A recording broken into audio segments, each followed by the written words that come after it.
Hello friends, welcome back to the new video. In this video guys, I will show you how to enable screen split in Vivo phone guys, and how can you use in Vivo phone guys smart split setting. In this video guys, I will show you how to enable and how to use it. So let's see. First of all, open your phone setting to enable it, and guys click on shortcut and accessibility, smart split, enable right side. So it's showing how it's work. So you will save it.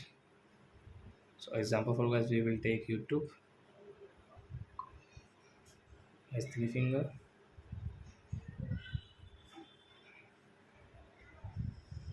And guys, now we will take this another app and it's not working.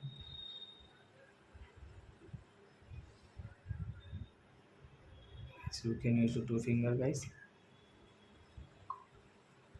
So you can see guys message.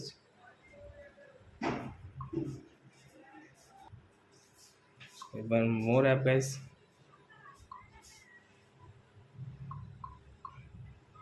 So guys, now guys we will take another app like that Google.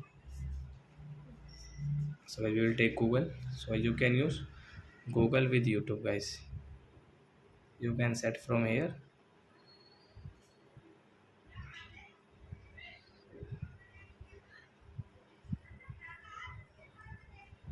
So I hope friends you have understood how to use smart split, and guys how can you use in your Vivo phone, and guys how to enable it. So that's it guys, thanks for watching my video guys. Now we will move to next video with new topic. Before guys, please go and like and subscribe my channel. Bye bye friends.